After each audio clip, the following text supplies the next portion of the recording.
मानयोग CM साहब ਦੀਆਂ ਹਦਾਇਤਾਂ ਤੇ ਸ਼ੁਰੂ ਕੀਤੀ ਗਈ ਸੀ।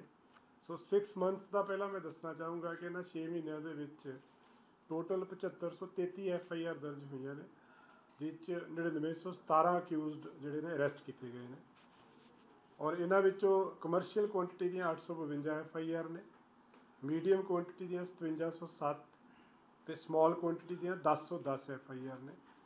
सब तो वध FIR ਜਿਹੜੀਆਂ ਦਰਜ ਹੋਈਆਂ 579 ਅੰਮ੍ਰਿਤਸਰ ਕਮਿਸ਼ਨਰੇਟ 'ਚ ਦਰਜ ਹੋਈਆਂ, 554 ਫਿਰੋਜ਼ਪੁਰ 'ਚ ਦਰਜ ਹੋਈਆਂ ਔਰ 417 ਪਟਿਆਲਾ ਦੇ ਵਿੱਚ ਦਰਜ ਹੋਈਆਂ।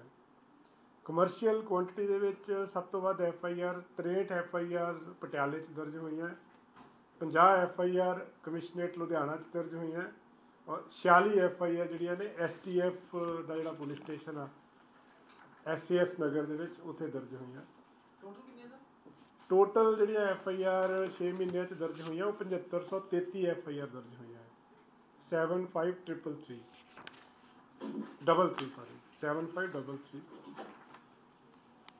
ਰਿਕਵਰੀ ਜਿਹੜੀ ਹੋਈ ਹੈ ਇਸ ਸਮੇਂ ਦੇ ਦੌਰਾਨ ਉਹ ਟੋਟਲ ਹੈਰੋਇਨ ਦੀ ਰਿਕਵਰੀ 565 ਕਿਲੋ ਦੀ ਰਿਕਵਰੀ ਹੋਈ ਹੈ। 565 ਕਿਲੋ ਦੇ ਵਿੱਚ 418 ਕਿਲੋ ਦੀ ਰਿਕਵਰੀ ਜਿਹੜੀ ਆ ਉਹ ਵਿਦਿਨ ਪੰਜਾਬ ਹੋਈ ਹੈ। 147.5 ਕਿਲੋ ਦੀ ਰਿਕਵਰੀ ਜਿਹੜੀ ਆ ਉਹ ਗੁਜਰਾਤ ਅਤੇ ਮਹਾਰਾਸ਼ਟਰ ਦੇ ਵਿੱਚ, ਜਿਹਦੇ 'ਚ ਪੰਜਾਬ ਪੁਲਿਸ ਦਾ ਬੜਾ ਐਕਟਿਵ ਰੋਲ ਸੀ ਰਿਕਵਰੀ ਦੇ ਵਿੱਚ, ਉਹ ਹੋਈ ਹੈ। 407 ਕਿਲੋ OPM ਦੀ ਰਿਕਵਰੀ ਹੋਈ ਹੈ। 233 ਕੁਇੰਟਲ ਜਿਹੜੀ ਆ ਉਹ ਪੌਪੀ ਹਸਕ ਦੀ ਰਿਕਵਰੀ ਹੋਈ ਹੈ।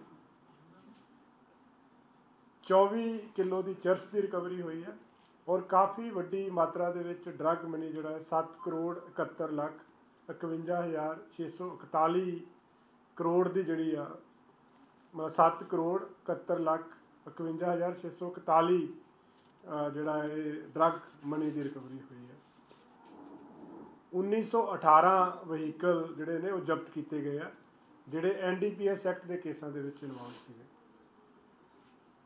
ਜਿੱਥੋਂ ਤੱਕ ਮੈਡੀਕਲ ਡਰੱਗਸ ਦਾ ਸਵਾਲ ਆ, ਜਿਹਦੇ ਵਿੱਚ ਇੰਜੈਕਸ਼ਨ, ਟੈਬਲੇਟਸ, ਕੈਪਸੂਲ, ਸਿਰਪ ਆ, ਉਹ 33,88,725 ਯੂਨਿਟਸ ਜਿਹੜੇ ਆ ਉਹਦੀ ਰਿਕਵਰੀ ਹੋਈ ਇਸ ਸਮੇਂ ਦੇ ਦੌਰਾਨ।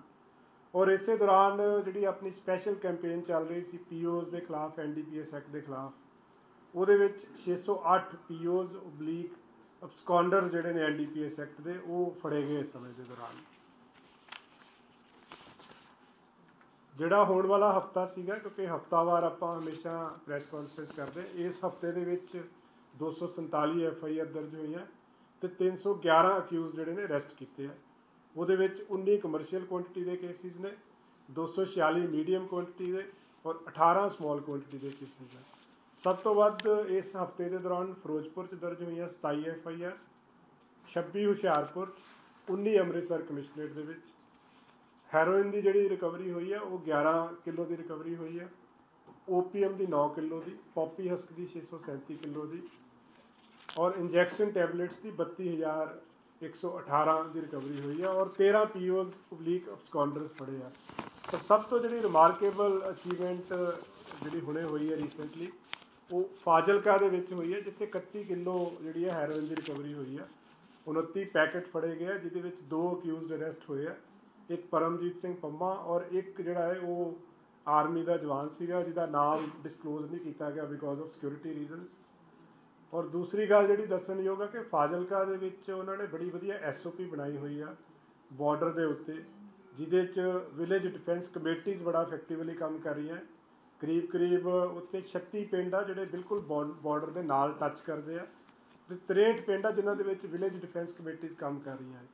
ਸੋ ਉਹਦੀ ਜਿਹੜੀ ਬਣਤਰ ਆ ਵਿਲੇਜ ਡਿਫੈਂਸ ਕਮੇਟੀ ਦੀ, ਉਹ 'ਚ ਕਰੀਬ 7 ਤੋਂ ਲੈ ਕੇ 11 ਦੇ ਆਸ-ਪਾਸ ਹਰ ਕਮੇਟੀ ਦੇ ਵਿੱਚ ਜਿਹੜੇ ਨੇ ਉਹ ਉਹਦੇ ਮੈਂਬਰ ਆ ਉਸ ਕਮੇਟੀ ਦੇ, ਜਿਹਦੇ 'ਚ ਐਕਸ ਆਰਮੀ ਪਰਸਨਸ ਵੀ ਆ, ਐਕਸ ਪੁਲਿਸ ਅਫੀਸ਼ੀਅਲਸ ਵੀ ਆ, ਯੂਥ ਵੀ ਆ ਔਰ SSP ਫਾਜ਼ਿਲਕਾ ਉਹਨਾਂ ਨੇ ਇੱਕ ਬੜੀ ਵਧੀਆ SOP ਬਣਾਈ ਹੈ। ਤਦੇ ਹੀ ਉੱਥੇ ਆਪਾਂ ਦੇਖਣ 'ਚ ਆਇਆ ਕਿ ਰੀਸੈਂਟਲੀ 26 ਕਿਲੋ ਦੀ ਪਹਿਲਾਂ ਹੈਰੋਇਨ ਦੀ ਰਿਕਵਰੀ ਹੋਈ, 29 ਕਿਲੋ 31 ਕਿਲੋ ਦੀ ਹੁਣ ਹੋਈ।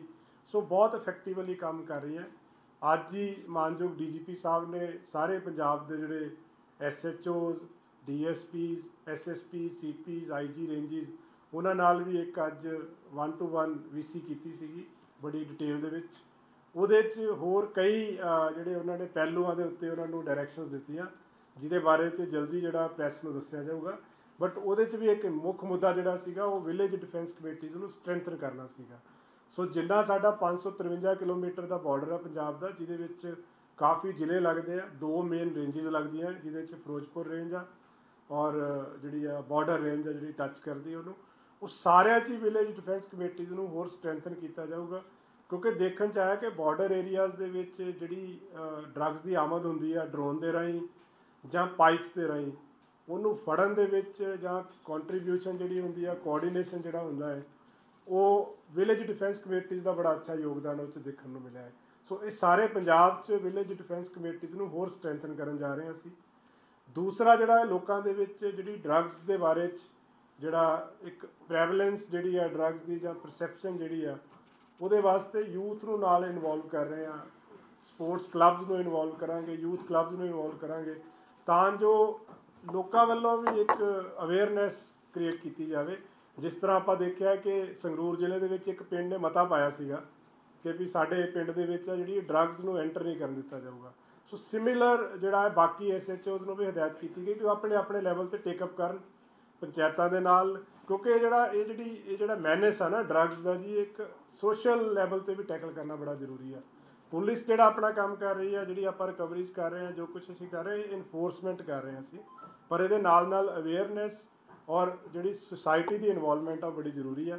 ਸੋ ਹੁਣ ਜਿਹੜਾ ਜੰਗੀ ਪੱਧਰ ਦੇ ਉੱਤੇ ਇਸ ਸਾਲ ਤੋਂ ਸਾਰਿਆਂ ਨੂੰ ਨਾਲ ਲੈ ਕੇ, ਪੰਚਾਇਤਾਂ ਨੂੰ ਲੈ ਕੇ, ਵਿਲੇਜ ਡਿਫੈਂਸ ਕਮੇਟੀਜ਼ ਨੂੰ ਲੈ ਕੇ ਇਹਦੇ 'ਤੇ ਜਿਹੜਾ ਸ਼ਿਕੰਜਾ ਹੋਰ ਜ਼ਿਆਦਾ ਚੰਗੀ ਤਰ੍ਹਾਂ ਕੱਸਿਆ ਜਾਊਗਾ, ਤਾਂ ਜੋ ਲੋਕਾਂ 'ਚ ਇੱਕ ਭਾਵਨਾ ਆਵੇ ਕਿ ਵੀ ਡਰੱਗਸ ਦਾ ਜਿਹੜਾ ਪ੍ਰੈਵਲੈਂਸ ਆ ਉਹ ਘਟਿਆ ਹੈ ਔਰ ਅਵੇਲੇਬਿਲਿਟੀ ਘਟਣੀ ਚਾਹੀਦੀ ਆ ਔਰ ਡਿਮਾਂਡ ਵੀ ਘਟਣੀ ਚਾਹੀਦੀ ਹੈ, ਜਿਹੜਾ ਸਾਡਾ ਫੋਕਸ ਆ।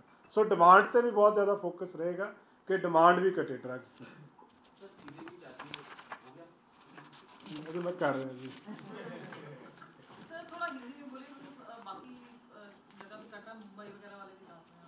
जी जी जी जो आज जो हुआ है ना, जो वहाँ पे जो AGTF के कोऑर्डिनेशन से मुंबई में, उसमें जो प्राइम ऑफिस आई अभी हमारे पास इंफॉर्मेशन आई है, बाकी डिटेल्स अभी अवेटेड है उसमें।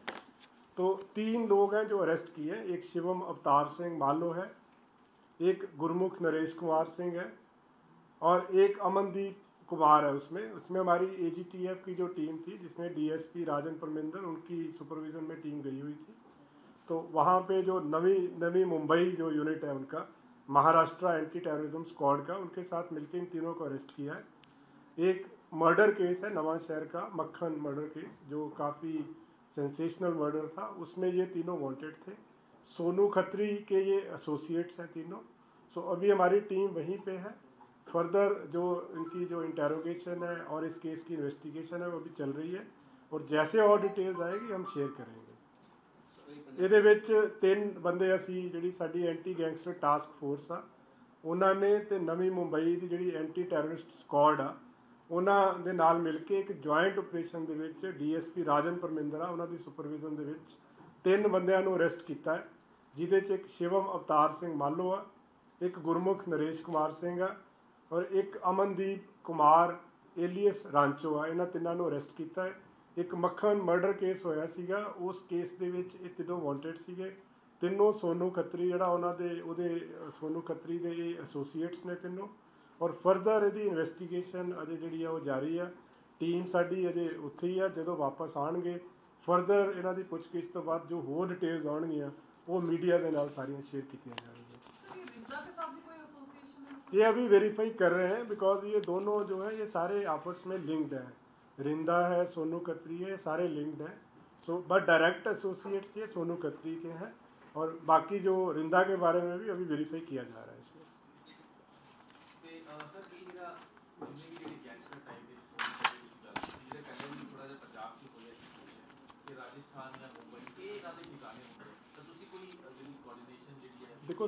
देखो साडा राठी जी बहुत अच्छा कोऑर्ਡੀਨੇਸ਼ਨ ਆ। ਜਿੱਥੇ ਵੀ ਜ਼ਰੂਰਤ ਪੈਂਦੀ ਹੈ ਪੰਜਾਬ ਪੁਲਿਸ ਨੂੰ, ਉੱਥੇ ਹੀ, ਜਿੱਦਾਂ ਹੁਣ ਰਾਜਸਥਾਨ ਪੁਲਿਸ ਨਾਲ ਉਦੋਂ ਕੋਆਰਡੀਨੇਟ ਕੀਤਾ ਸੀਗਾ, ਦਿੱਲੀ ਪੁਲਿਸ ਦੇ ਨਾਲ ਰਹਿੰਦਾ ਹੈ, ਸਿਮਿਲਰਲੀ ਮੁੰਬਈ ਪੁਲਿਸ ਦੇ ਨਾਲ। ਸੋ ਸਾਰਿਆਂ ਨਾਲ ਕੋਆਰਡੀਨੇਸ਼ਨ ਰਹਿੰਦਾ ਹੈ, ਕਿਉਂਕਿ ਇੱਕ ਜੁਆਇੰਟ ਆਪਰੇਸ਼ਨ ਸੀਗਾ ਜਿਹਦੇ 'ਚ ਇਨਪੁਟਸ ਸਾਰੀਆਂ ਪੰਜਾਬ ਪੁਲਿਸ ਦੀਆਂ ਸੀਗੀਆਂ। ਫਰਦਰ ਜਿੱਥੇ ਦੀ ਜ਼ਰੂਰਤ ਹੁੰਦੀ ਹੈ, ਜਿੱਥੋਂ ਦੀ ਪੁਲਿਸ ਦੀ ਪ੍ਰੋਪਰ, ਉੱਥੋਂ ਸਾਨੂੰ ਸਹਿਯੋਗ ਮਿਲਦਾ ਵਾ। ਔਰ ਇਹ ਜਦੋਂ ਆਪਾਂ ਸਿਰਫ ਇਸ ਦੀ ਗੱਲ ਨਹੀਂ ਕਰ ਰਹੇ, ਹੁਣ ਜਿੱਦਾਂ NCB ਨੇ ਇੱਕ ਬੜਾ ਵੱਡਾ ਰੈਕੇਟ ਫੜਿਆ ਹੈ, ਉਹਨਾਂ ਨੇ 16 ਬੰਦੇ ਜਿਹੜੇ ਨੇ ਅਰੈਸਟ ਕੀਤੇ ਨੇ ਡਰੱਗਸ ਦੇ ਕੇਸ ਵਿੱਚ। ਉਹਦੇ 'ਚ 2 ਕਲੈਂਡਸਟੀਨ ਜਿਹੜੀਆਂ ਲੈਬੋਰੇਟਰੀਜ਼ ਚੱਲ ਰਹੀਆਂ ਸੀਗੀਆਂ, ਕਾਫੀ ਵੱਡੀ ਮਾਤਰਾ ਦੇ ਵਿੱਚ ਰਿਕਵਰੀ ਹੋਈ ਆ। ਉਹ ਵੀ ਇੱਕ ਜੁਆਇੰਟ ਆਪਰੇਸ਼ਨ ਸੀਗਾ। ਜਿਹੜਾ ਸਾਡਾ ਕਾਊਂਟਰ ਇੰਟੈਲੀਜੈਂਸ ਵਿੰਗ ਆ, they were in constant touch with NCB। So NCB ਦੇ ਜਿਹੜੇ ਆਪਣੇ ਜ਼ੋਨਲ ਡਾਇਰੈਕਟਰ ਨੇ, ਉਹਨਾਂ ਨੇ ਵੀ ਬੜੀ ਵਿਸਥਾਰ 'ਚ ਇਹਦੇ ਬਾਰੇ 'ਚ ਦੱਸਿਆ ਹੈ। ਔਰ ਪੰਜਾਬ ਪੁਲਿਸ ਦਾ ਜਿਹੜਾ ਕੋਆਰਡੀਨੇਸ਼ਨ ਸੀ, ਉਹਨੂੰ ਵੀ ਇਕਨੋਲੇਜ ਕੀਤਾ ਉਹਨਾਂ ਨੇ। ਸੋ ਸਾਡਾ Punjab police the with NCB, with ਜਿੱਦਾਂ ਬਾਰਡਰ ਦੀ ਗੱਲ ਕਰੀਏ BSF ਦੇ ਨਾਲ, ਡਰੱਗਸ ਦੀ ਗੱਲ ਕਰੀਏ NCB ਦੇ ਨਾਲ, ਸਿਮਿਲਰਲੀ ਬਾਕੀ ਸਟੇਟਸ ਦੀਆਂ ਜਿਹੜੀਆਂ ਸਪੈਸ਼ਲਾਈਜ਼ਡ ਫੋਰਸਿਸ ਹੈ ਉਹਨਾਂ ਨਾਲ ਵੀ, ਔਰ ਸਟੇਟਸ ਦੀ ਜਿਹੜੀ ਪੁਲਿਸ ਆ ਉਹਨਾਂ ਨਾਲ ਵੀ ਬੜਾ ਵਧੀਆ ਕੋਆਰਡੀਨੇਸ਼ਨ ਆ। ਕਿਉਂਕਿ ਸਾਡੇ ਆਪਣੇ ਜਿਹੜੇ ਸਪੈਸ਼ਲਾਈਜ਼ਡ ਯੂਨਿਟਸ ਆ, ਚਾਹੇ ਉਹ ਇੰਟਰਨਲ ਸਿਕਿਉਰਿਟੀ ਹੋਵੇ, ਕਾਊਂਟਰ ਇੰਟੈਲੀਜੈਂਸ ਆ, ਐਂਟੀ ਗੈਂਗਸਟਰ ਟਾਸਕ ਫੋਰਸ ਆ, ਇਹ ਸਾਰੇ ਹੀ ਬਾਕੀ ਜਿਹੜੀਆਂ ਏਜੰਸੀਜ਼ ਆ, ਸੈਂਟਰਲ ਏਜੰਸੀਜ਼ ਦੇ ਨਾਲ ਵੀ ਔਰ ਸਟੇਟ ਏਜੰਸੀਜ਼ ਦੇ ਨਾਲ ਵੀ ਇਫੈਕਟਿਵਲੀ ਕੋਆਰਡੀਨੇਟ ਕਰਕੇ ਹੀ ਚੱਲ ਰਹੀਆਂ ਬਹੁਤ ਵਧੀਆ ਤਰ੍ਹਾਂ।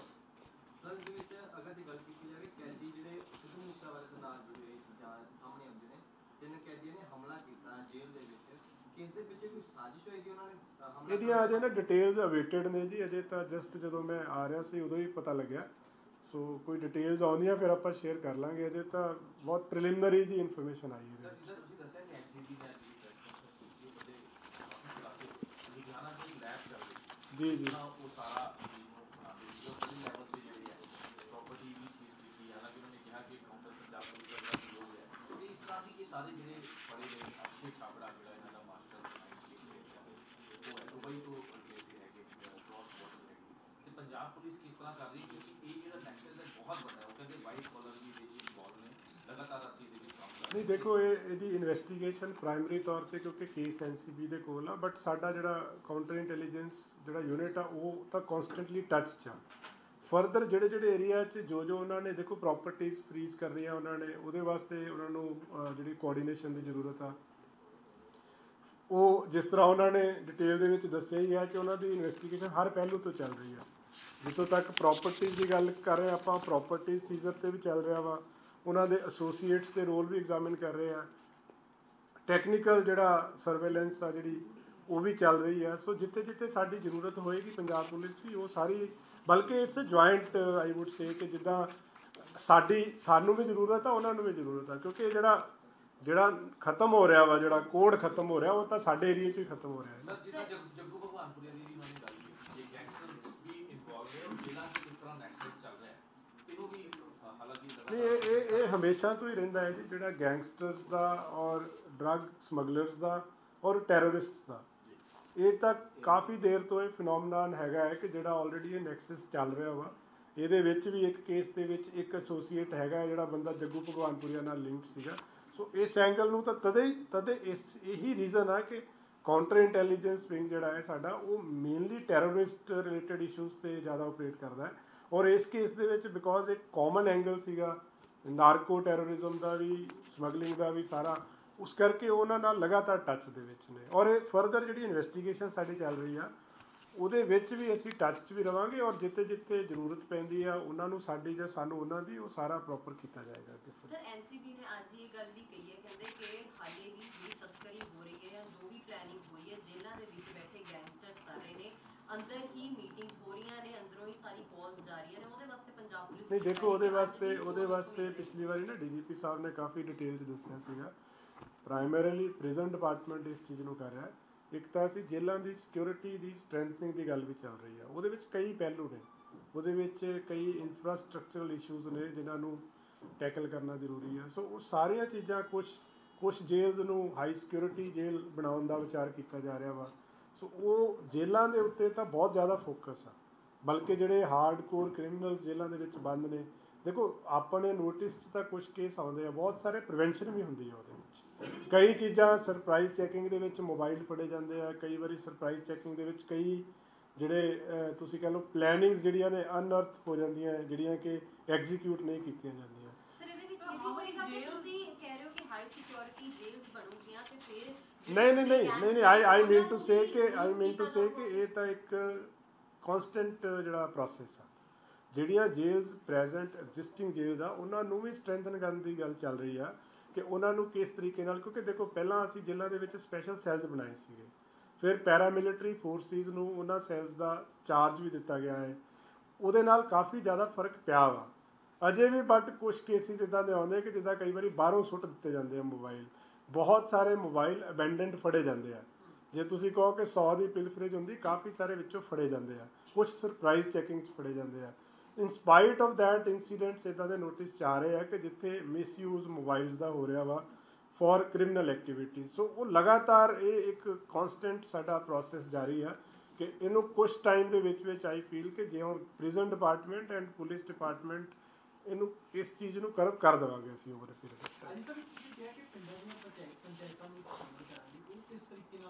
ਦੇਖੋ ਇਹਦੇ ਵਿੱਚ ਨਾ ਜੀ ਇੱਕ ਪੰਚਾਇਤ ਨੇ ਪਿੱਛੇ ਮਤਾ ਪਾਇਆ ਸੀਗਾ ਕਿ ਜਿਹੜਾ ਸਾਡੇ ਪਿੰਡ ਦੇ ਵਿੱਚ ਕੋਈ ਵੀ ਡਰੱਗਸ ਵੇਚੇਗਾ ਉਹਦੇ ਖਿਲਾਫ ਉਹਨਾਂ ਨੇ ਫਾਈਨ ਅਨਾਊਂਸ ਕੀਤਾ ਸੀਗਾ। ਸੋ ਇੱਕ ਤਾਂ ਇਹ ਹੈਗਾ ਹੈ ਕਿ ਪੰਚਾਇਤਾਂ ਦੇ ਵਿੱਚ ਵੀ ਵਾਂਟ ਕਿ ਪੰਚਾਇਤਾਂ ਆਪ ਮੁਹਾਰੀ ਅੱਗੇ ਆਉਣ ਕਿ ਅਸੀਂ ਆਪਣੇ ਪਿੰਡ ਨੂੰ ਡਰੱਗ ਫ੍ਰੀ ਕਰਨਾ ਵਾ। ਕਈ ਵਾਰੀ ਆਪਾਂ ਦੇਖੋ ਆਪਾਂ ਵੀ ਪਿੰਡਾਂ ਦੇ ਰਹਿਣ ਵਾਲੇ ਹਾਂ, ਆਪਾਂ ਕਈ ਵਾਰੀ ਦੇਖਿਆ ਕਿ ਕੋਈ ਬੰਦਾ ਛੋਟੇ ਲੈਵਲ 'ਤੇ ਨਸ਼ਾ ਵੇਚਦਾ ਹੁੰਦਾ ਹੈ, ਪਿੰਡ 'ਚ ਲੋਕਾਂ ਨੂੰ ਪਤਾ ਵੀ ਹੁੰਦਾ, ਪਰ ਉਹਦੇ ਬਾਵਜੂਦ ਵੀ ਹਰ ਬੰਦਾ ਸੋਚਦਾ ਕਿ ਮੇਰਾ ਕੀ ਕੰਮ ਹੈ ਇਹਦੇ 'ਚ, ਕਿ ਪੁਲਿਸ ਆਵੇ ਪੁਲਿਸ ਕਰੇ। ਸੋ ਜਿੱਥੇ ਪੰਚਾਇਤਾਂ ਜਿਹੜੀਆਂ ਪਹਿਲ ਕਦਮੀ ਕਰਨਗੀਆਂ, ਲੋਕ ਪਹਿਲ ਕਦਮੀ ਕਰਨਗੇ, ਅਤੇ ਇੱਦਾਂ ਦੇ ਬੰਦਿਆਂ ਨੂੰ ਨੱਥ ਪਾਈ ਜਾ ਸਕਦੀ ਆ। ਦੂਸਰਾ, ਮਾਨਯੋਗ CM ਸਾਹਿਬ ਨੇ ਪਿੱਛੇ ਅਨਾਊਂਸ ਵੀ ਕੀਤਾ ਸੀ, ਇੱਕ ਹਾਈ ਲੈਵਲ ਦੀ ਮੀਟਿੰਗ ਹੋਈ ਸੀ ਜਿਹੜੀ DGP ਸਾਹਿਬ ਵੀ ਗਏ ਸੀਗੇ ਉਸ ਮੀਟਿੰਗ, ਸਾਰੇ ਆਫੀਸਰ ਗਏ ਸੀ।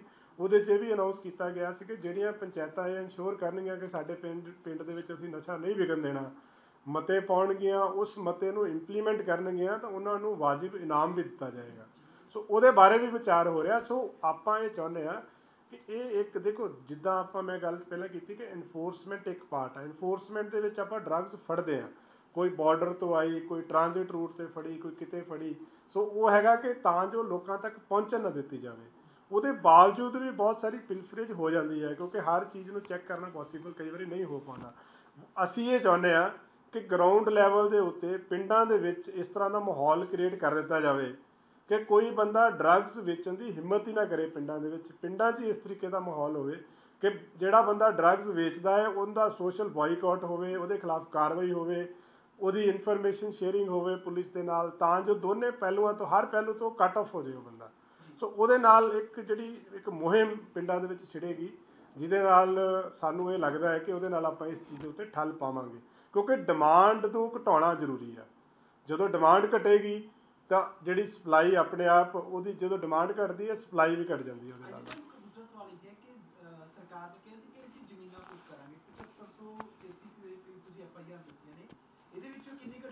ਦੇਖੋ ਇਹਦੇ ਵਿੱਚ ਨਾ ਜੀ ਇੱਕ ਪ੍ਰੋਸੈਸ ਹੁੰਦਾ ਹੈ ਜਿਹਦੇ 'ਚ ਆਪਾਂ ਕਮਰਸ਼ੀਅਲ ਕੁਆਂਟੀਟੀ ਜਦੋਂ ਕਿਸੇ ਤੋਂ ਫੜਦੇ ਆ ਨਾ, ਉਸ ਜਾਂ ਜਿਹਨੂੰ ਪਨਿਸ਼ਮੈਂਟ 10 ਸਾਲ ਤੋਂ ਉੱਪਰ ਹੋਈ ਹੁੰਦੀ ਹੈ ਕਿਸੇ ਕੇਸ ਦੇ ਵਿੱਚ, ਉਹਦੀ ਪ੍ਰੋਪਰਟੀ ਫਰੀਜ਼ ਕਰ ਸਕਦੇ ਹਾਂ ਆਪਾਂ।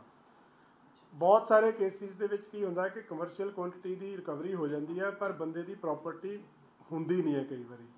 ਸੋ ਹੁਣ ਇਹ ਪ੍ਰੋਸੈਸ ਅਸੀਂ ਦੁਬਾਰਾ ਇਨੀਸ਼ੀਏਟ ਕੀਤਾ ਹੈ। ਅੱਜ ਦਾ ਵੀ ਇਹ ਫੋਕਸ ਸੀਗਾ ਜਿਹੜੀ ਤੁਸੀਂ ਗੱਲ ਕਰ ਰਹੇ ਹੋ। ਇੱਕ ਤਾਂ ਇਹ ਪ੍ਰੋਪਰਟੀ ਫਰੀਜ਼ ਕਰਨਾ ਵੀ ਇੱਕ ਫੋਕਸ ਸੀਗਾ ਕਿ ਜਿੰਨੇ ਬੰਦੇ ਕਮਰਸ਼ੀਅਲ ਕੁਆਂਟੀਟੀ ਦੇ ਵਿੱਚ ਇਨਵੋਲਵ ਆ ਉਹਨਾਂ ਦੀਆਂ ਪ੍ਰੋਪਰਟੀਜ਼ ਆਈਡੈਂਟੀਫਾਈ ਕੀਤੀਆਂ ਜਾਣ। 68 NDPS ਐਕਟ ਦਾ ਇੱਕ ਸੈਕਸ਼ਨ ਆ ਜਿਹਦੇ ਤਹਿਤ ਪ੍ਰੋਪਰਟੀ ਜਿਹੜੀ ਹੈ ਫਰੀਜ਼ ਕੀਤੀ ਜਾ ਸਕਦੀ ਹੈ। ਸੋ ਉਹ ਪ੍ਰੋਸੈਸ ਆਲਰੇਡੀ ਅਸੀਂ ਸ਼ੁਰੂ ਕੀਤਾ ਹੋਇਆ ਹੈ। ਦੇਖੋ ਲਾਸਟ ਈਅਰ ਕਾਫੀ ਹੋਈਆਂ ਸੀਗੀਆਂ, ਹੁਣ ਇਸ ਟਾਈਮ ਮੇਰੇ ਕੋਲ ਡਾਟਾ ਨਹੀਂ ਹੈ। ਇਫ ਯੂ ਵਾਂਟ ਆਪਾਂ ਨੈਕਸਟ ਵੀਕ ਸ਼ੇਅਰ ਕਰ ਦਾਂਗੇ। ਕਾਫੀ ਪ੍ਰੋਪਰਟੀਜ਼ ਜਿਹੜੀਆਂ ਫਰੀਜ਼ ਹੋਈਆਂ। ਅੱਜ ਸਰ ਦੇਖਿਆ ਜਾਂਦਾ ਕਿ ਬਹੁਤ ਸਾਰੇ ਜਿਹੜੇ ਇਹੋ ਜਿਹੇ ਨਸ਼ਾ ਵੇਚਣ ਵਾਲੇ ਤਸਕਰ ਹੁੰਦੇ ਨੇ ਉਹਨਾਂ ਨੂੰ ਘਰਦਿਆਂ ਨੇ ਬੇਦਖਲ ਕੀਤਾ ਹੁੰਦਾ, ਤੇ ਫਿਰ ਉਸ ਮਾਮਲੇ ਦੇ ਵਿੱਚ ਕੀ ਹੈਗਾ ਜਿਹੜੇ ਘਰ ਨਹੀਂ ਉਹਦੇ 'ਚ ਦੇਖੋ ਇਹ ਇੱਦਾਂ ਨਹੀਂ ਹੁੰਦਾ ਜੀ। ਜਿਹੜਾ ਲਾਅ ਆ ਨਾ ਜੀ ਉਹ ਲਾਅ ਬੜਾ ਸਪਸ਼ਟ ਆ ਔਰ ਉਹਦੇ ਵਿੱਚ ਇੱਦਾਂ ਸਟ੍ਰੇਟ ਫਾਰਵਰਡ ਨਹੀਂ ਹੈ। ਉਹਦੇ 'ਚ ਬੜੇ ਸਟ੍ਰਿੰਜੈਂਟ ਆ। ਜਿਹੜੀ ਪ੍ਰੋਪਰਟੀ ਆ ਉਸ ਬੰਦੇ ਦੇ ਨਾਮ 'ਤੇ ਹੋਣੀ ਚਾਹੀਦੀ ਆ ਜਾਂ ਉਹਦੇ 'ਚ ਬਕਾਇਦਾ ਮੈਂਬਰਸ ਦੇ ਨਾਮ ਲਿਖੇ ਕਿਹਦੇ ਨਾਮ 'ਤੇ ਹੋ ਸਕਦੀ ਆ। ਪਿਛਲੇ 6 ਸਾਲਾਂ ਦੇ ਵਿੱਚ ਖਰੀਦੀ ਹੋਣੀ ਚਾਹੀਦੀ ਆ। ਸੋ ਆਪਾਂ ਪ੍ਰਾਈਮਾ ਫੇਸਾਈ ਪਹਿਲਾਂ ਇਸਟੈਬਲਿਸ਼ ਕਰਨਾ ਹੁੰਦਾ ਹੈ ਕਿ ਜਿਹੜੀ ਪ੍ਰੋਪਰਟੀ ਹੈ ਇਹ ਵਾਕਿਆ ਹੀ ਡਰੱਗ ਮਨੀ ਤੋਂ ਹੀ ਆਈ ਹੈ ਪ੍ਰੋਪਰਟੀ। ਸੋ ਉਹ ਇਸਟੈਬਲਿਸ਼ ਮੁੱਢਲੇ ਤੌਰ 'ਤੇ, ਬਹੁਤ ਡੈਪਥ 'ਚ ਨਹੀਂ, ਮੁੱਢਲੇ ਤੌਰ 'ਤੇ ਇਸਟੈਬਲਿਸ਼ ਕਰਕੇ ਕਿ ਜਿਹੜੀ ਇਹਦੀ ਪ੍ਰੋਪਰਟੀ ਬਣੀ ਹੈ ਡਰੱਗ ਮਨੀ ਤੋਂ ਬਣੀ ਹੈ। ਫਿਰ ਫਰੀਜ਼ਿੰਗ ਦਾ ਪ੍ਰੋਸੈਸ ਹੁੰਦਾ ਹੈ ਔਰ ਉਹ ਬੜਾ ਇੱਕ ਲੰਬਾ ਪ੍ਰੋਸੈਸ ਆ। ਉਹ ਕੰਪੀਟੈਂਟ ਅਥਾਰਟੀ ਕੋਲੇ ਜਾਂਦੀ ਹੈ, ਕੰਪੀਟੈਂਟ ਅਥਾਰਟੀ ਅਪਰੂਵ ਕਰਦੀ ਆ। ਬੰਦੇ ਕੋਲੇ ਅਪੀਲ ਕਰਨ ਦੀ ਵੀ ਉਹਦੇ ਵਿੱਚ ਜਿਹੜੀ ਆ ਫੈਸਿਲਿਟੀ ਹੁੰਦੀ ਹੈ, ਕੋਈ ਅਪੀਲ ਵੀ ਕਰ ਸਕਦਾ ਹੈ। ਸੋ ਮੁੱਢਲੇ ਤੌਰ 'ਤੇ ਦੇਖਿਆ ਜਾਂਦਾ ਕਿ ਜਿਹੜੀ ਪ੍ਰੋਪਰਟੀ ਉਹਨੇ ਬਣਾਈ ਆਪਣੇ ਨਾਮ 'ਤੇ ਜਾਂ ਆਪਣੇ ਕਿਸੇ ਰਿਸ਼ਤੇਦਾਰ ਦੇ ਨਾਮ 'ਤੇ, ਉਹ 'ਚ ਪੂਰੀ ਲਿਸਟ ਆ ਕਿਹਦੇ ਨਾਮ 'ਤੇ ਹੋ ਸਕਦੀ ਹੈ। ਉਹ ਪਿਛਲੇ 6 ਸਾਲਾਂ 'ਚ ਬਣੀ ਹੋਣੀ ਚਾਹੀਦੀ ਆ। ਔਰ ਮੁੱਢਲੇ ਤੌਰ ਤੇ ਇਹ ਲੱਗਦਾ ਹੋਣਾ ਚਾਹੀਦਾ ਕਿ ਡਰੱਗਸ ਤੋਂ ਬਣੀ ਹੈ। ਸੋ ਉਹ ਪ੍ਰੋਪਰ ਦੇਖ ਕੇ ਫਿਰ ਕੀਤਾ ਜਾਂਦਾ ਹੈ। सर जैसे बाकी स्टेट्स में है कि बुलडोजर से प्रॉपर्टी हटाई जा रही है, नहीं, हम जो वोटेवर जो लीगल मीन्स है हमारे पास वो सारे हम यूज़ कर रहे हैं इसमें। तो फ्रीज करना जो है that is through proper channel under 68F NDPS act में ही होता है, उसी में ही हम करते हैं इसको But there is no contemplation as far as bulldozer. नहीं, जो लॉफुल प्रोसेस है we follow the lawful process. ਅੱਜ ਸਾਹਿਬ ਇੱਕ ਹਾਈ ਕੋਰਟ ਨੇ ਬੜੀ ਹੁਣੇ ਰਿਮਾਰਕਸ ਦਿੱਤੀ ਹੈ ਇੱਕ ਡਰੱਗ ਪੈਡਲਰ ਦੀ ਬੇਸ ਤੇ ਕਿ ਪੰਜਾਬ ਵਿੱਚ ਖਰੀਦਦਾਰ ਵੀ ਤੇ ਵੇਚਣ ਵਾਲੇ ਵੀ ਬਹੁਤ ਜ਼ਿਆਦਾ ਵੱਧ ਗਏ ਆ। ਕੀ ਕਾਰਨ ਹੈ, ਕੀ ਸਮਝਦੇ ਹੋ ਤੁਸੀਂ, ਪਹਿਲਾਂ ਨਾਲੋਂ ਡਰੱਗ ਜ਼ਿਆਦਾ ਹੋ ਗਿਆ ਕਿ नहीं, देखो ये नहीं जी, ਡਰੱਗਸ ਦੀ ਪ੍ਰੈਵਲੈਂਸ ਤਾਂ ਜਿਹੜੀ ਆ ਉਹ ਐਗਜ਼ਿਸਟ ਕਰਦੀ ਆ, ਤਦੇ ਹੀ ਆਪਾਂ ਇੰਨੀ ਸਪੈਸ਼ਲ ਕੈਂਪੇਨ ਚਲਾਈ ਡਰੱਗਸ ਦੇ ਖਿਲਾਫ। ਕੈਂਪੇਨ ਚਲਾਉਣ ਦਾ ਮਤਲਬ ਇਹ ਹੈ ਕਿ ਜਿਹੜੀ ਇੱਕ ਮੈਨੇਜ ਸੁਸਾਇਟੀ ਦੇ ਵਿੱਚ ਹੈਗਾ ਵਾ, ਪਰ ਸਾਡਾ ਹੁਣ ਜਿਹੜਾ ਫੋਕਸ ਆ ਉਹ ਹੈਗਾ ਕਿ ਬੈਕਵਰਡ ਫਾਰਵਰਡ ਲਿੰਕੇਜ ਸਾਰਿਆਂ ਨੂੰ ਫੜਿਆ ਜਾਵੇ। ਜਿਹਦੇ ਤੋਂ ਡਰੱਗ ਫੜੀ ਜਾਂਦੀ ਆ ਉਹ ਪਿੱਛੋਂ ਕਿੱਥੋਂ ਲੈ ਕੇ ਆਇਆ ਸੀ, ਉਹਨੇ ਅੱਗੇ ਕਿੱਥੇ ਸਪਲਾਈ ਕਰਨੀ ਸੀਗੀ। ਹੁਣ ਇਹ ਦੇਖੋ ਇਹ ਪੁਲਿਸ ਦੀ ਐਕਟਿਵਨੈਸ ਹੀ ਆ, ਅਤੇ ਇੰਨੀ ਵੱਡੀ ਕੁਆਂਟੀਟੀ ਦੇ ਵਿੱਚ ਹੁਣ ਫਾਜ਼ਿਲਕਾ ਦੇ ਵਿੱਚ 31 ਕਿਲੋ ਦੀ ਜਿਹੜੀ ਡਰੱਗ ਆ ਫੜੀ ਗਈ ਆ, ਸਿਰਫ ਉਹਨਾਂ ਦੀ ਪ੍ਰੋ ਐਕਟਿਵਨੈਸ ਕਰਕੇ। ਕਿ ਜਿਹੜੇ ਬੰਦੇ ਆ, ਦੇਖੋ ਇਹਦੇ ਵਿੱਚ ਦੇਖੋ ਕਿੰਨਾ ਮਤਲਬ ਇਹਨਾਂ ਦਾ ਕਿੱਦਾਂ ਦਾ ਸਿਸਟਮ ਆ ਕਿ ਜਿਹੜੇ ਬੰਦੇ ਨੇ ਉੱਥੋਂ ਚੱਕੀ ਆ ਉਹਨੂੰ ਨਹੀਂ ਪਤਾ ਸੀ ਕੌਣ ਉਹਨੂੰ ਡਾਇਰੈਕਸ਼ਨ ਦੇ ਰਿਹਾ ਹੈ, ਜਿੱਥੇ ਉਹਨੇ ਪਹੁੰਚਾਉਣੀ ਉਹਨੂੰ ਨਹੀਂ ਪਤਾ, ਉਹ ਇੱਕ ਚੁੱਕ ਕੇ ਅੱਗੇ ਪਹੁੰਚਾਉਣੀ ਸੀ, ਔਰ ਕਿੰਨੀ ਵੱਡੀ ਕੁਆਂਟੀਟੀ ਦੇ ਵਿੱਚ ਉਹ ਸਪਲਾਈ ਕਰ ਰਿਹਾ ਸੀਗਾ। ਸੋ ਇਹ ਜਿਹੜਾ ਇਹ ਤਾਂ ਸਪੈਸ਼ਲ ਕੈਂਪੇਨ ਸਾਡਾ ਚਲਾਇਆ ਹੀ ਇਸ ਲਈ ਗਿਆ ਵਾ। ਔਰ ਜਿਹੜੀ ਤੁਸੀਂ ਗੱਲ ਕਰਦੇ ਆ ਕਿ ਡਿਮਾਂਡ ਵੀ ਹੈਗੀ ਆ, ਸਪਲਾਈ ਵੀ ਹੈਗੀ ਆ, ਉਸੇ ਲਈ ਅਸੀਂ ਇਹ ਬੈਕਵਰਡ ਫਾਰਵਰਡ ਲਿੰਕੇਜ ਤੇ ਜ਼ੋਰ ਦੇ ਰਹੇ ਹਾਂ ਕਿ ਜਿਸ ਤਰ੍ਹਾਂ ਪਹਿਲਾਂ ਆਰਗੇਨਾਈਜ਼ਡ ਤਰੀਕੇ ਨਾਲ ਕਰਦੇ ਸੀ ਏਡਾ ਵੱਡਾ ਡਰੱਗ ਰੈਕੇਟ ਚੱਲ ਰਿਹਾ, ਹੁਣ ਇਹ ਥੋੜਾ ਸਕੈਟਰਡ ਹੋ ਗਿਆ, ਕਈ ਬੰਦੇ ਨਹੀਂ ਇਹਦੇ ਕਈ ਪਹਿਲੂ ਹੁੰਦੇ ਆ ਜੀ। ਇੱਕ ਚੀਜ਼ ਇੱਕ ਥਿਊਰੀ ਨਹੀਂ ਆਪਾਂ ਕਹਿ ਸਕਦੇ, ਕਿਉਂਕਿ ਜਿਹੜਾ ਸਿੰਥੈਟਿਕ ਡਰੱਗ ਹੈ ਨਾ, ਜਿਹੜਾ ਮੈਡੀਕਲ ਤੇ ਸਿੰਥੈਟਿਕ ਡਰੱਗ ਹੈ, ਕਿਉਂਕਿ ਬਹੁਤ ਛੋਟੀ ਕੁਆਂਟੀਟੀ ਦੇ ਵਿੱਚ ਵੀ ਕੈਰੀ ਕਰਦੇ ਆ ਲੋਕ। ਸੋ ਉਹਦੇ ਕਰਕੇ ਕਈ ਵਾਰੀ ਇਨਵੋਲਵਮੈਂਟ ਕਈ ਬੰਦੇ ਇਹੋ ਜਿਹੇ ਜਿਹੜੇ ਆਪ ਵੀ ਡਰੱਗ ਲੈਂਦੇ ਵੀ ਆ, ਖਾਂਦੇ ਵੀ ਆ, ਵੇਚ ਵੀ ਦਿੰਦੇ ਆ ਵਿੱਚੋਂ। ਸੋ ਉਹ ਉਸੇ ਕਰਕੇ ਅਸੀਂ ਹੁਣ ਇੱਕ ਨਵਾਂ ਅੱਜ ਫੇਰ ਕੀਤਾ ਕਿ ਹਰ ਪੁਲਿਸ ਸਟੇਸ਼ਨ, ਪਹਿਲਾਂ ਤਾਂ ਆਪਾਂ ਜ਼ਿਲ੍ਹਾ ਲੈਵਲ ਤੇ ਹੌਟ ਸਪੌਟਸ ਆਇਡੈਂਟੀਫਾਈ ਕਰ ਰਹੇ ਸੀ, ਹੁਣ ਅਸੀਂ ਕੀਤਾ ਪੁਲਿਸ ਸਟੇਸ਼ਨ ਲੈਵਲ ਤੇ, SHO ਆਪਣੇ ਲੈਵਲ ਤੇ ਲੋਕਾਂ ਨਾਲ ਪਬਲਿਕ ਮੀਟਿੰਗਸ ਕਰਕੇ ਉਹਨਾਂ ਤੋਂ ਫੀਡਬੈਕ ਲੈ ਕੇ ਹੌਟ ਸਪੌਟਸ ਆਇਡੈਂਟੀਫਾਈ ਕਰਨ, ਫਿਰ ਉਹ ਹੌਟ ਸਪੌਟਸ 'ਤੇ ਸਪੈਸੀਫਿਕ ਕੈਂਪੇਨ ਚਲਾ ਕੇ ਉਹਨਾਂ ਏਰੀਆਜ਼ ਨੂੰ ਡਰੱਗ ਫ੍ਰੀ ਕਰਨ। ਸ਼ਹਿਰਾਂ ਦੇ ਵਿੱਚ ਇਹੀ ਚੀਜ਼ ਜਦੋਂ ਆਪਾਂ ਕਰਦੇ ਹਾਂ ਉਹ ਕਾਲੋਨੀਜ਼ 'ਤੇ ਚਲੇ ਜਾਂਦੀ ਹੈ, ਪੌਕਟਸ 'ਤੇ ਚਲੇ ਜਾਂਦੀ ਆ। ਜਦੋਂ ਆਪਾਂ ਰੂਰਲ ਏਰੀਆ ਦੀ ਗੱਲ ਕਰਦੇ ਹਾਂ ਉਹ ਸਪੈਸੀਫਿਕ ਪਿੰਡਾਂ 'ਤੇ ਚਲੀ ਜਾਂਦੀ ਹੈ। ਸੋ ਇਹ ਜਿਹੜਾ ਨਾ ਇਹਦੇ ਵਿੱਚ ਹੁਣ ਤਦੇ ਮੈਂ ਦੁਬਾਰਾ ਗੱਲ ਉਹੀ ਕਰ ਰਿਹਾ ਕਿ ਸੁਸਾਇਟੀ ਦਾ ਜਿਹੜਾ ਯੋਗਦਾਨ ਬੜਾ ਜ਼ਰੂਰੀ ਆ। ਔਰ ਆਹ ਸਾਲ ਜਿਹੜਾ ਹੁਣ ਕਿਉਂਕਿ ਅਸੀਂ ਹੁਣ ਤੱਕ ਪਿਛਲੇ 6 ਮਹੀਨੇ ਆਪਾਂ ਨੂੰ ਹੋ ਗਏ ਆ, ਅਸੀਂ ਲਗਾਤਾਰ ਸਾਡੀ ਰਿਕਵਰੀਜ਼ ਹੋ ਰਹੀਆਂ, ਸਭ ਕੁਝ ਹੋ ਰਿਹਾ। ਹੁਣ ਅਸੀਂ ਚਾਹੁੰਦੇ ਗਰਾਊਂਡ ਲੈਵਲ ਤੇ ਜਾ ਕੇ ਇਹਨੂੰ ਜੜ ਤੋਂ ਖਤਮ ਕੀਤਾ ਜਾਵੇ ਇਸ ਚੀਜ਼ ਨੂੰ। ਕਈ ਥਾਂ ਪੁਲਿਸ ਵਾਲੇ ਵੀ ਇਹਦੇ ਵਿੱਚ ਇਨਵੋਲਵ ਹੁੰਦੇ ਆ। ਉਹ ਤਾਂ ਜਿਹੜਾ ਪੁਲਿਸ ਵਾਲਾ ਡਰੱਗਸ ਦੇ ਕੇਸ 'ਚ ਇਨਵੋਲਵ ਹੋਏਗਾ ਉਹਦੇ ਖਿਲਾਫ ਤਾਂ ਸਟ੍ਰਿਕਟ ਐਕਸ਼ਨ ਹੈ ਜੀ, ਕੋਈ ਮਾਫੀ ਦੀ ਗੁੰਜਾਇਸ਼ ਨਹੀਂ ਹੈਗੀ ਇਹਦੇ ਵਿੱਚ। ਅੱਜ ਤੱਕ ਕੋਈ ਪੁਲਿਸ ਦੇ ਉੱਪਰ ਵੀ ਸਖਤੀ ਕੀਤੀ ਜਾ ਰਹੀ, ਕਿਉਂਕਿ ਜਿਸ ਤਰੀਕੇ ਦੇ ਨਾਲ ਵੀਡੀਓ ਸੋਸ਼ਲ ਮੀਡੀਆ ਦੇ ਉੱਪਰ ਵਾਇਰਲ ਹੁੰਦੀਆਂ ਨੇ ਕਿ ਇੱਕ ਪੁਲਿਸ ਮੁਲਾਜ਼ਮ ਨਸ਼ੇ ਦੀ ਹਾਲਤ ਦੇ ਵਿੱਚ ਘੁੰਮਦਾ ਹੈ, ਦੂਸਰੀ ਜਗ੍ਹਾ ਤੇ ਕੋਈ ਡਰਿੰਕ ਕਰਿਆ ਹੋਇਆ ਹੁੰਦਾ। ਦੇਖੋ ਜਿਹੜਾ ਬੰਦਾ ਕਿਸੇ ਤਰ੍ਹਾਂ ਦਾ ਵੀ ਮਿਸਕੰਡਕਟ ਕਰਦਾ ਹੈ ਜੀ, ਮਿਸਕੰਡਕਟ ਮਾਈਨਰ ਵੀ ਹੋ ਸਕਦਾ ਤੇ ਮਿਸਕੰਡਕਟ ਗ੍ਰੇਵੈਸਟ ਵੀ ਹੋ ਸਕਦਾ ਹੈ।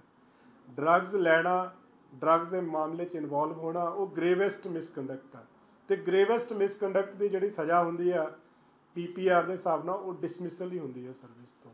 ਸੋ ਉਹ ਜਿਹੜਾ ਬੰਦਾ ਇਹੋ ਜਿਹੇ ਕੰਮ 'ਚ ਪਾਇਆ ਜਾਏਗਾ ਉਹਦੇ ਖਿਲਾਫ ਸਖਤ ਕਾਰਵਾਈ ਕੀਤੀ ਜਾਊਗੀ। ਪੰਜਾਬ ਪੁਲਿਸ ਦਾ ਜਵਾਨ ਸ਼ਹੀਦ ਹੋਇਆ, ਉਹ ਆਪਣੀ ਜਿਹੜੀ ਡਿਊਟੀ ਨਿਭਾ ਰਿਹਾ ਸੀ, ਤਾਂ ਉਹਦੇ ਵਿੱਚ ਗੱਲ ਕੀਤੀ ਜਾਵੇ ਹਥਿਆਰਾਂ ਦੇ ਨਾਲ ਜਦੋਂ ਉਹਨਾਂ ਤੇ ਫਾਇਰ ਕੀਤੇ ਜਾਂਦੇ ਨੇ ਤਾਂ ਜਵਾਬੀ ਦੇ ਵਿੱਚ ਕੀ ਲੱਗਦਾ ਹਥਿਆਰ ਕਿੱਥੋਂ ਆਉਂਦੇ ਨੇ? ਫਿਰ ਵੀ ਅਜਿਹਾ ਘਟਨਾ ਦੇਖੋ ਇਹ ਜਿਹੜਾ ਇਹ ਵਾਲਾ ਇਨਸੀਡੈਂਟ ਹੋਇਆ ਉਹਦੇ ਵਿੱਚ 3 ਜਿਹੜੇ ਨੇ ਉਹ ਅਕਿਊਜ਼ਡ ਇੰਜਰਡ ਹੋਏ ਆ, ਇੱਕ ਅਬਸਕੌਂਡਿੰਗ ਆ ਉਹ ਵੀ ਫੜਿਆ ਜਾਏਗਾ। ਸੋ ਉਹਨਾਂ ਕੋਲੋਂ ਮੁੱਢਲੇ ਤੌਰ ਤੇ 3 ਵੈਪਨ ਅਜੇ ਮਿਲੇ ਆ, ਜਿਹਦੇ 'ਚ 2 32 ਬੋਰ ਦੇ ਸੀਗੇ ਪਿਸਟਲ, ਇੱਕ 30 ਬੋਰ ਦਾ ਹੈ। ਹੁਣ ਉਹਦੀ ਡੈਪਥ 'ਚ ਜਾ ਰਹੇ ਆ। ਬਹੁਤ ਅਨਫੋਰਚੂਨੇਟ ਇਨਸੀਡੈਂਟ ਹੋਇਆ ਜਿਹੜਾ ਸ਼ਹੀਦ ਹੋਇਆ ਜਵਾਨ, ਪਰ ਪੰਜਾਬ ਪੁਲਿਸ ਦੀ ਇਹ ਸ਼ਲਾਘਾਯੋਗ ਆ ਕਿ ਦੇਖੋ ਉਹਨਾਂ ਨੇ ਮਤਲਬ ਪਿੱਛਾ ਨਹੀਂ ਛੱਡਿਆ, ਉਹਦਾ ਪਿੱਛਾ ਕਰਕੇ ਫੜੇ, ਉਸ 'ਚ ਚਾਹੇ ਜਵਾਨ ਸਾਡਾ ਸ਼ਹੀਦ ਹੋ ਗਿਆ ਪਰ ਬਹਾਦਰੀ ਦੀ ਇੱਕ ਮਿਸਾਲ ਲਾਈਵੁੱਡ ਸੀ। ਜਿਹੜੀ ਗੱਲ ਤੁਸੀਂ ਕਰ ਰਹੇ ਹੋ ਇਹਦੀ ਵੈਪਨਸ ਦੀ ਕਿੱਥੋਂ ਆਏ ਉਹਦੇ 'ਚ ਸਾਰੀ ਅਸੀਂ ਡੈਪਥ ਦੇ ਵਿੱਚ ਜਾਵਾਂਗੇ। ਹੁਣ ਇਹਨਾਂ ਨੂੰ ਹੁਣ ਜਦੋਂ ਪੁੱਛਗਿੱਛ ਦੇ ਕਾਬਲ ਹੁੰਦੇ ਆ, ਫਿਰ ਪੁੱਛਗਿੱਛ ਕਰਕੇ ਫਰਦਰ ਇਨਵੈਸਟੀਗੇਸ਼ਨ। ਵੱਡੇ ਕਲਾਸ ਹੋ ਸਕਦੇ ਨੇ, ਵੱਡੀ ਗੈਂਗ ਨਾਲ ਜੁੜੇ ਹੋ ਸਕਦੇ ਨੇ, ਹੋਰ ਵੀ ਦੇਖੋ ਹਾਰਡਕੋਰ ਕ੍ਰਿਮੀਨਲਸ ਤਾਂ ਇਹ ਹੈਗੇ ਹੀ ਆ ਤਿੰਨੋਂ ਹੀ। ਇਹਨਾਂ ਦੇ ਖਿਲਾਫ ਆਲਰੇਡੀ 2-2 3-3 ਪਰਚੇ ਆ, ਮਰਡਰ ਦੇ ਪਰਚੇ ਵੀ ਆ, 307 ਦੇ ਪਰਚੇ ਵੀ ਆ, ਡਕੈਤੀ ਦੇ ਪਰਚੇ ਵੀ ਆ। ਸੋ ਜਿਹੜੇ 3 ਅਕਿਊਜ਼ਡ ਅਰੈਸਟ ਕੀਤੇ ਆ ਤਿੰਨੋਂ ਹੀ ਹਾਰਡਕੋਰ ਕ੍ਰਿਮੀਨਲਸ ਨੇ। ਫਰਦਰ ਇਹ ਐਸੋਸੀਏਟਸ ਕਿਹਦੇ ਸੀਗੇ ਉਹ ਪੁੱਛਗਿੱਛ 'ਚ ਪਤਾ ਲੱਗੇਗਾ।